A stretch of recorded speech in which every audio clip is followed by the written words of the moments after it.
I guess every person is a product of his or her experiences, okay? Life stories. And I have a very special kind of background with different nationalities. My father is Yemeni, my mother is Egyptian, or half Egyptian. I was born in Egypt, in Mahal al-Kubra. And father was a diplomat, so we traveled a lot, okay? At the same time, I'll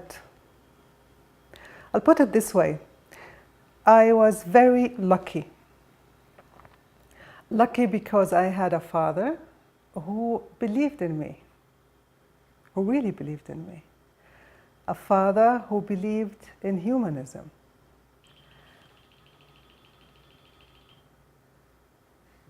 And a father who always challenged me, you know. Imagine, as a child, his favorite game with me, with poetry. He will start the first part of a poem, and I would have to finish that part of the poem with the last letter of his part. And he was someone special.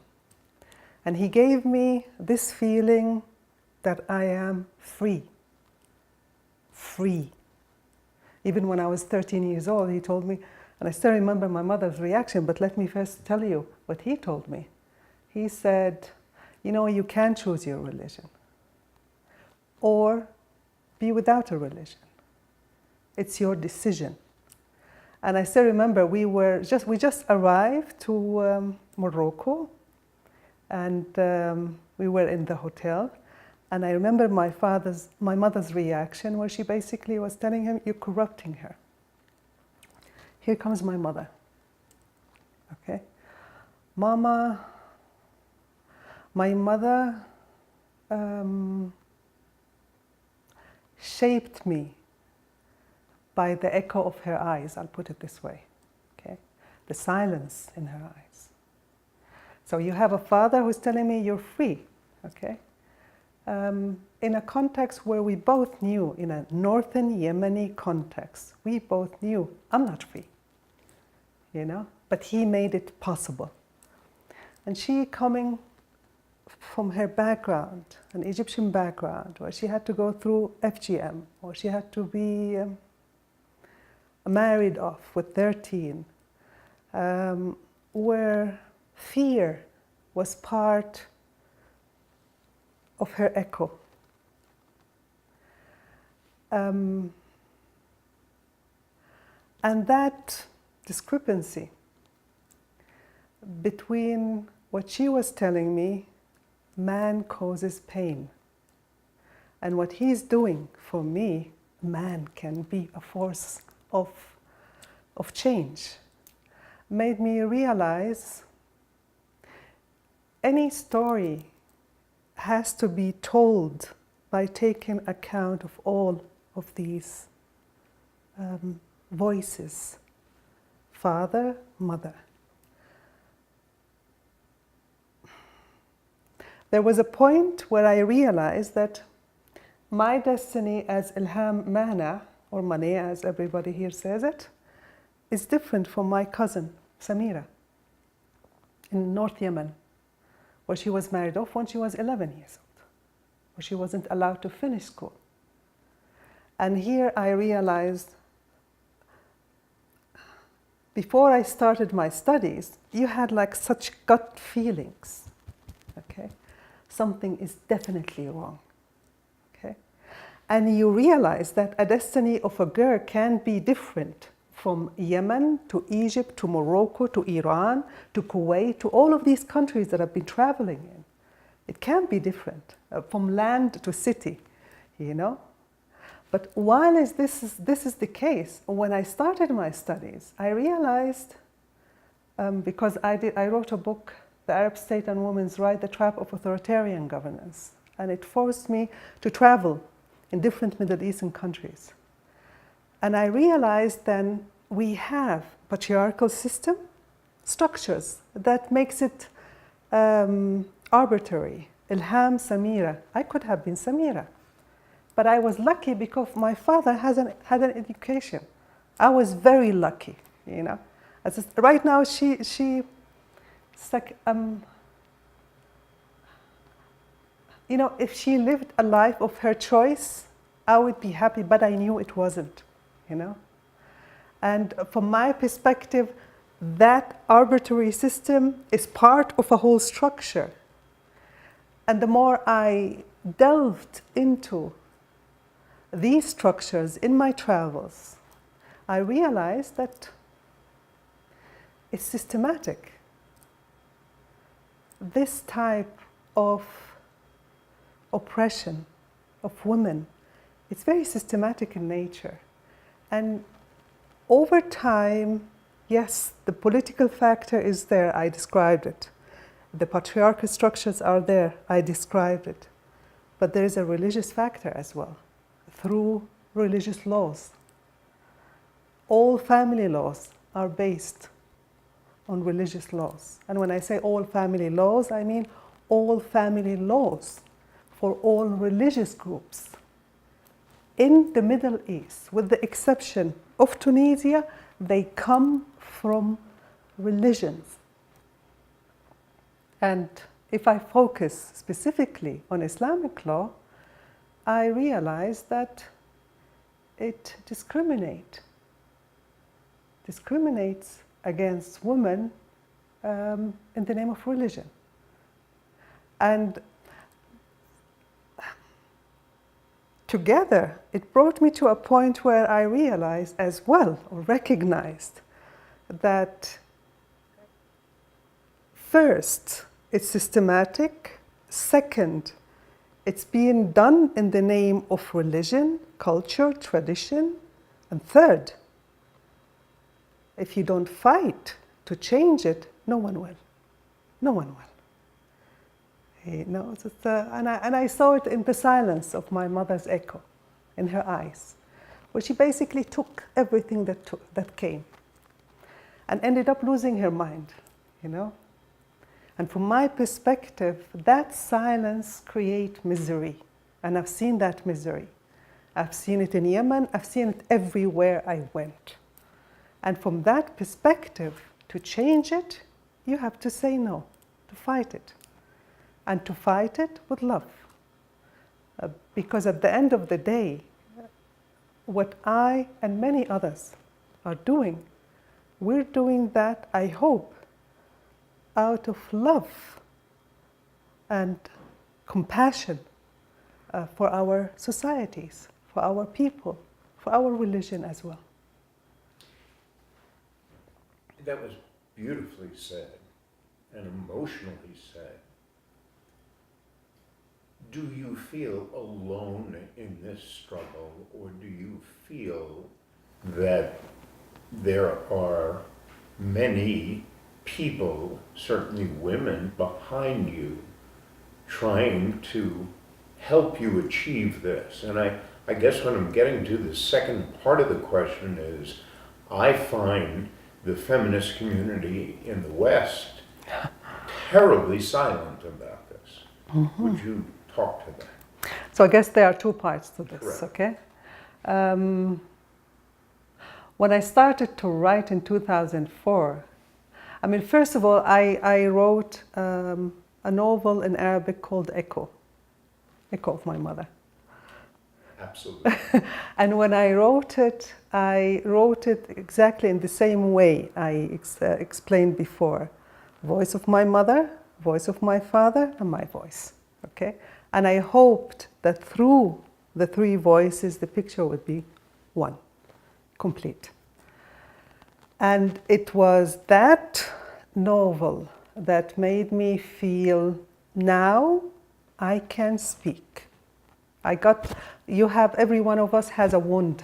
My mother is my wound, okay? I wrote about that wound.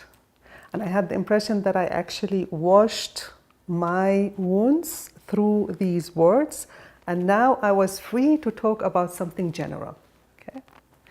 when I started then to write a series about humanistic Islam, also in Arabic, my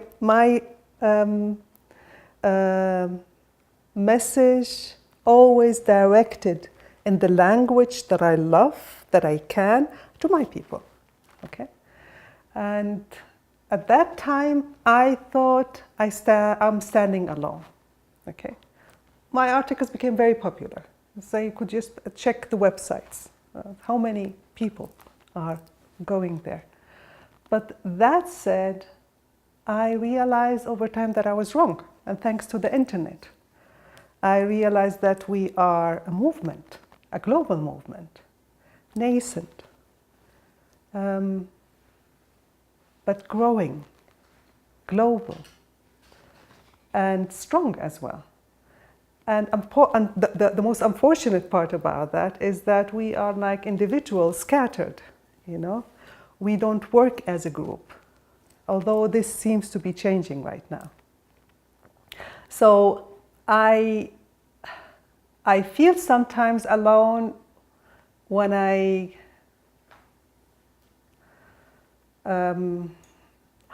start to write about things and I know they're very controversial, and I hope that those whom I know share what I say, I would hope that they would support. And there was a period when that wouldn't happen. Okay? Now it's changing again. Now, I'm moving to the second part of your question. Yes, I feel sometimes very disappointed of leftist, liberal feminists, Western feminists, at least large part of the scene, because as I'm discovered right now in a Swiss context, that there's a certain kind of scene that seems to be also sharing the same universalistic principles. But disappointed at the fact that you would expect from feminists who cherish respect of universal human rights, who cherish the ideas that you have to protect a human being from all damage and harm, you would expect them to also raise their voices against a different forms of oppression. Islamist kind of the Islamist ideology, what it does when it comes to women, because you start with women. That's the first thing Islamists do. That the fact that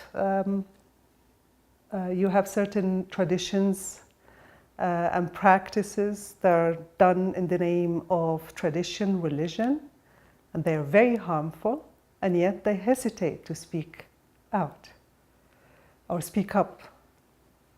In my book, Women in Shari'a Law, The Impact of Legal Pluralism in the UK, I described this in terms of a paradigm, a postmodern paradigm that seems to have established itself within the academia and spread. You start with the academia and then it starts and to go everywhere afterwards. I called it the essentialist paradigm.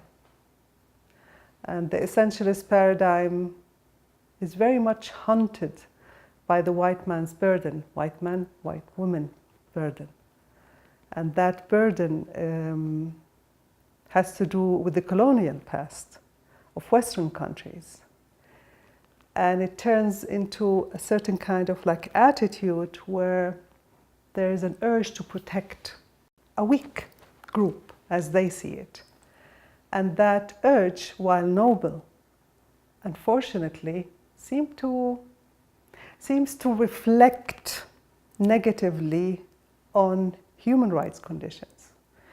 Because It's essentialists in the fact that they can't look at me beyond my religion. Okay? I am a Muslim. And that actually became stronger after 9/11, the terrorist attacks of 9/11, where I realized before I was Yemeni, and suddenly I became the Muslim, Stemble, like a kind of the Muslim. And the Muslim has to behave in a certain way, So the more conservative, the better. And people like me who would come and say, look at the diversity in our spectrum. We have many nationalities, many traditions. And my travels helped me to see, so I would go to Morocco or Egypt, and then I go back to Yemen and think, what's wrong, guys? So someone tell me what's going on. It's the huge differences. Go to Tunisia and you can't imagine the type of differences. But there are certain kind of similarities, certain patterns in certain issues. Nevertheless, diversity, nationalities, tradition, religious practices. I mean, you look at Morocco and look at Kuwait. They both follow the same jurisprudence, Maliki jurisprudence. And yet in Kuwait, you have a family law that tells you a guardian can marry off his word without her presence. And a woman is considered of age of maturity only when she reaches 25. And you go to Kuwait and you see a different jurisprudence that tells you no, you cannot do that, and you cannot, and a woman has to marry with her own, with 18, she is of legal maturity. Makes a difference. Why? Same religion, at least jurisprudence. This diversity one doesn't want to see. One doesn't want to see. We end up with a situation where basically, Elham, you're a Muslim.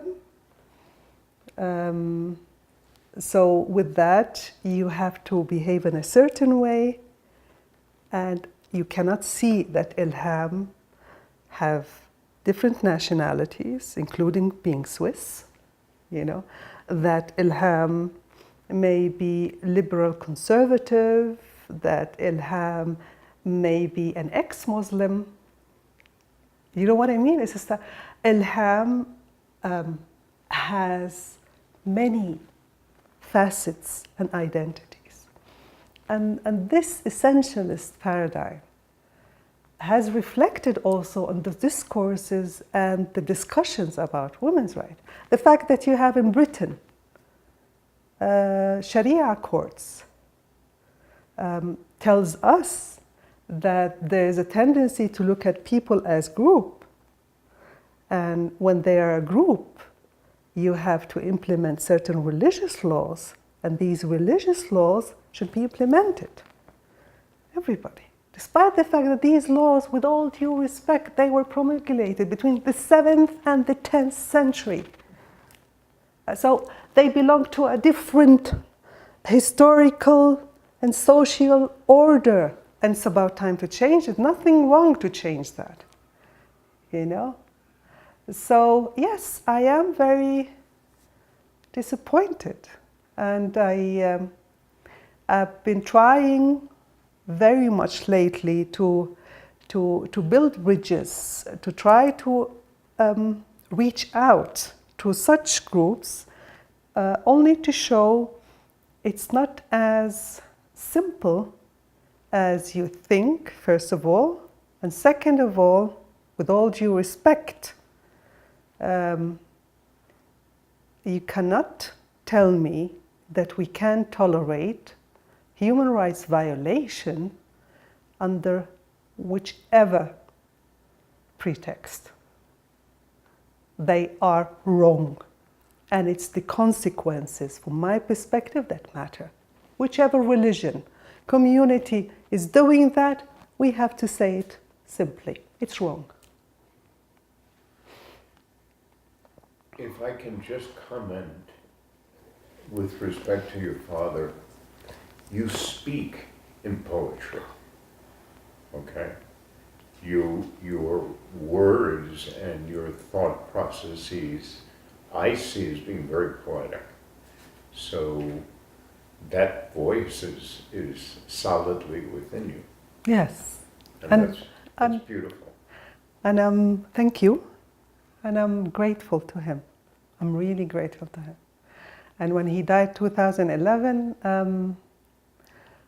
something inside of me died with him. And I know there is a kind of a hole inside of me which will never be filled, you know. But I'm grateful to him.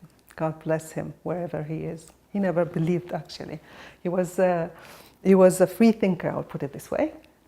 And it's his free thinking and my mother's spirituality, almost like a Sufi kind of a believer, together that made the person I am.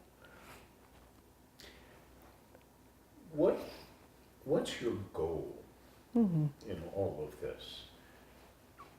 In your lifetime, how much do you feel can change? And where do you see that going within your university, where I'm sure things have been changed, but for the world for the Islamic world, what's your goal here? I don't believe the changes that we are aspiring for, that I will see that in my lifetime. I don't think so. I'm just hoping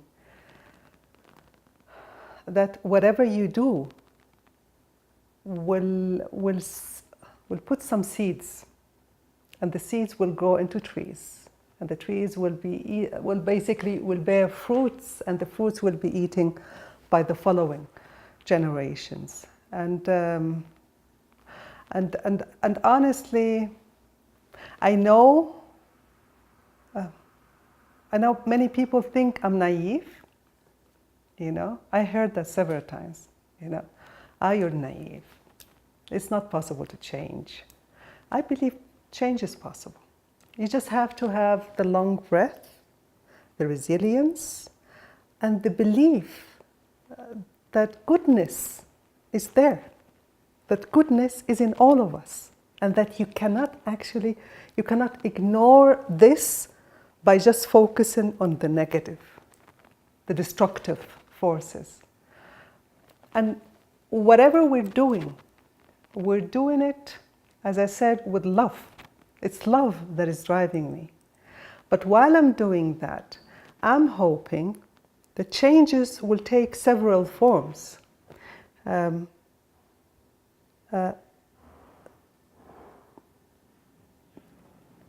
Religious reform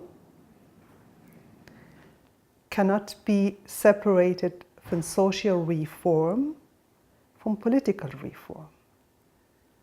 And the three together can bring a better future for the coming generations.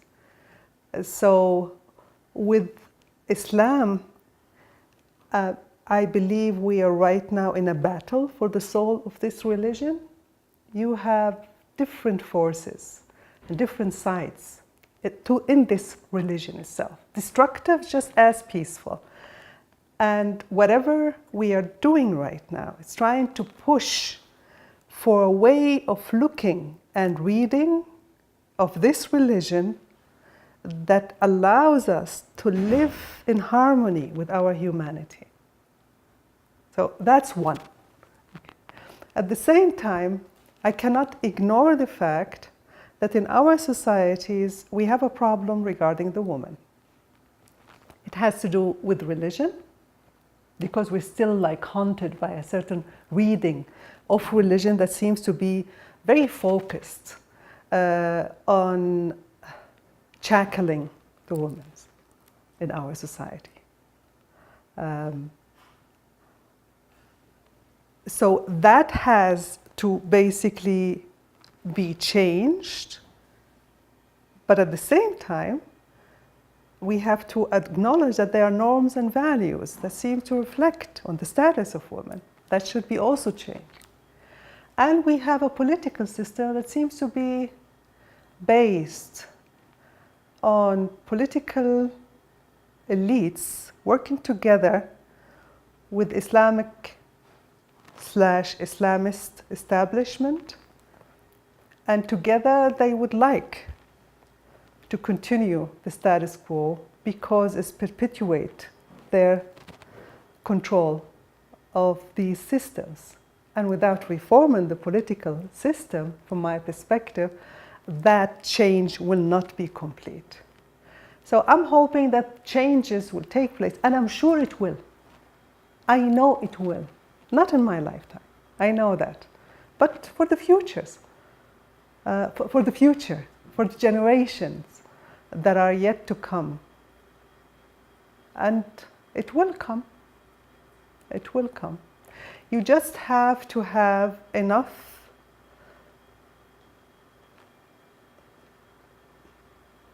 persons, a kind of a group,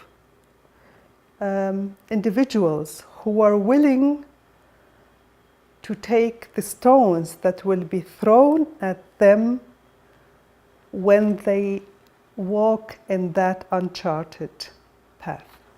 Really.